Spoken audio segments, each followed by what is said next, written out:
umaga, ng araw ng pag-alis ni Papa pabalik sa India, hiniling ko sa kanyang magsimba kami magkasama sa St. Paul Abbey.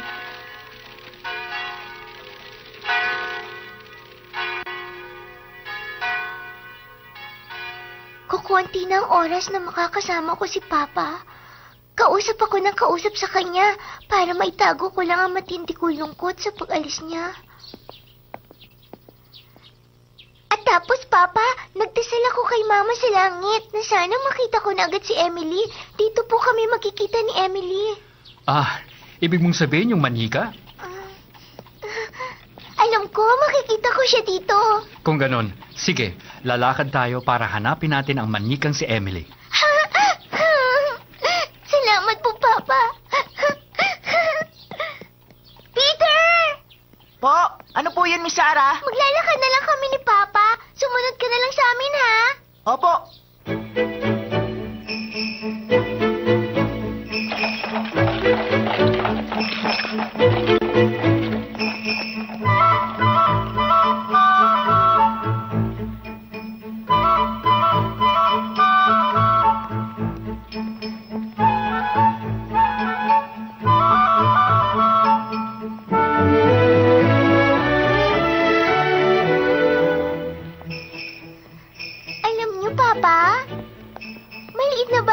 Si Emily at mukhang buhay na buhay.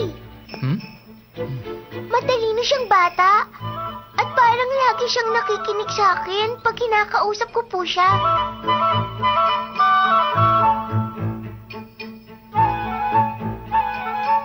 Alam niyo, Papa, ang mga ordinaryong manika, hindi po sila nakakarinig. Hindi ganyan si Emily. Sige, hanapin pa natin. Sa tingin mo ba kasama nila dyan si Emily mo? Papa, si Emily ginto ang buhok na malambot at hanggang balikat niya. May sombrero siyang maganda na puno ng mga bulaklak. Kulay asul ang mga mata niya na lagi nakatingin sa akin na parang nananaginip.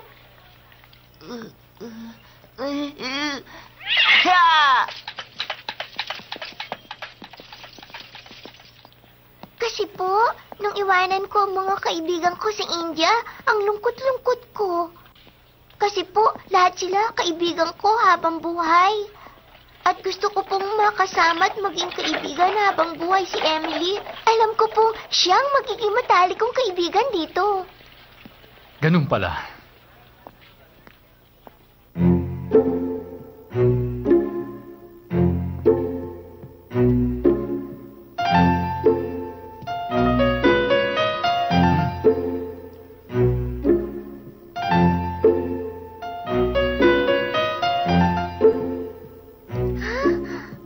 Nararamdaman ko makikita mo na si Emily sa mga manikang yan. Magaganda po silang lahat, Papa. Kaya lang po, iba si Emily. Sarah, may nakita akong napakagandang manika doon. Baka pwedeng yun na ang gawin mong si Emily.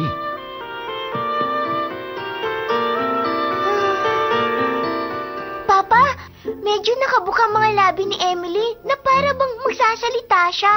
Hindi po yan si Emily ko eh. Ay, nako.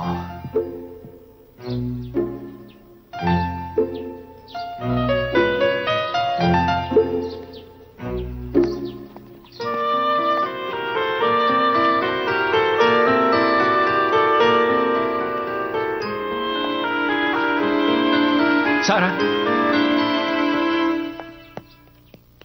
Tignan mo, oh. Ayun si Emily mo.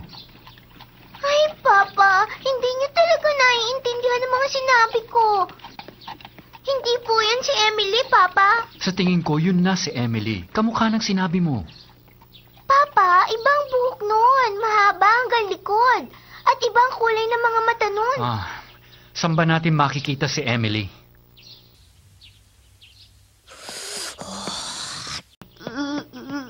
O, Jump! Kainin mo!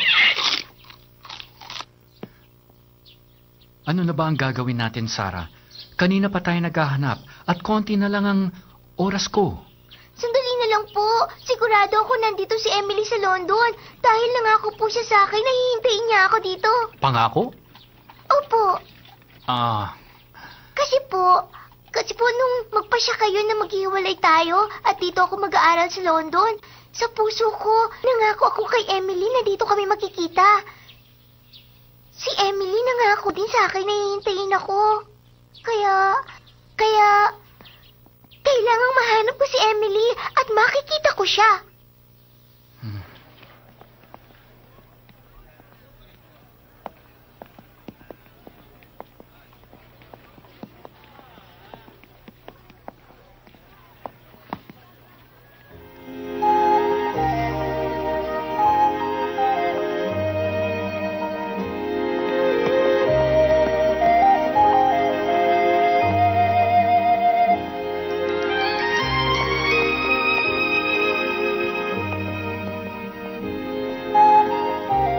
Kawawa naman ang mga manikang yun, Papa. Sarah, palagay ko hindi nila kasamang manika doon. Pero, paano kaya kung si Emily, ganun din na walang maisuot? Ha? Papa! Oh, bakit ano yun? Si Emily! Ayun po si Emily! Ano? Papa, tingnan nyo! Ayun si Emily! Huh? Si Emily po yan! Dito pala niya ako hinihintay.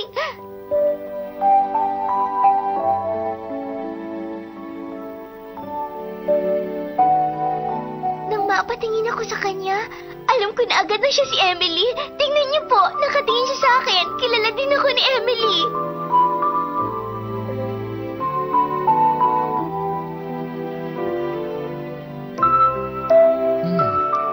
Yan ba si Emily? Sige, kakausapin ko ang may-ari.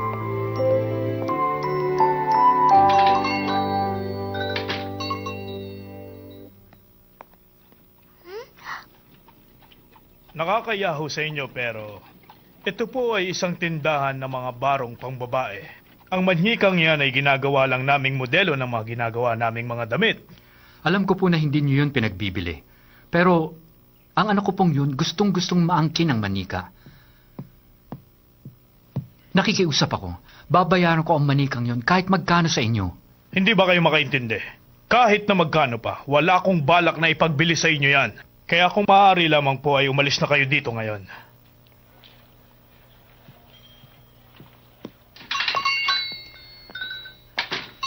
Hindi pinagbibili ang manika, anak. Sana'y maintindihan mo. Sarah? Magandang araw po. Kumusta po? Ako po si Sarah. Narito po ako sa London para mag-aral. At galing po ako sa India. Ang papa ko po, babalik na sa India at iiwan ako. Kaya gusto ko pong makasama si Emily. Emily? Yan pong manikang nakadisplay doon. Gusto ko pong maging kaibigan si Emily. Gusto ko din pong maging mami niya.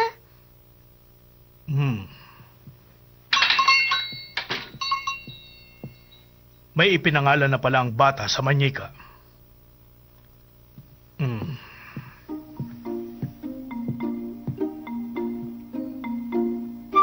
O sige, magandang binibini.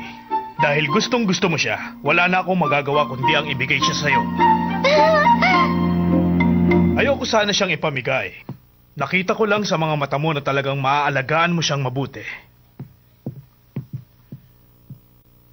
Ang manyikang Pranses na ito ang pinakamagandang naiwan ng mga aliman dito. Wala na yang kapareha. Teka, ilalagay ko sa kahon. Ikakahon niyo? Huwag po.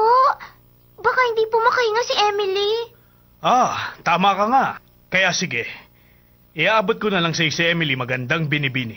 Salamat po. Maraming salamat.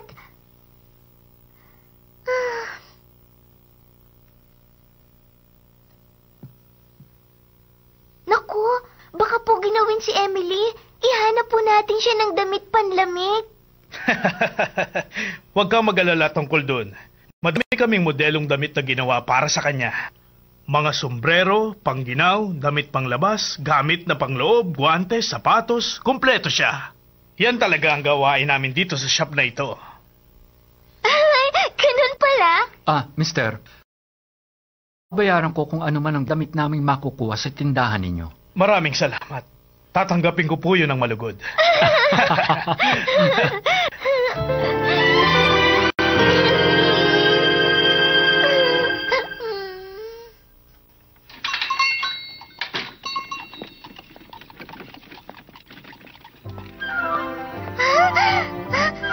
Papa, may snow!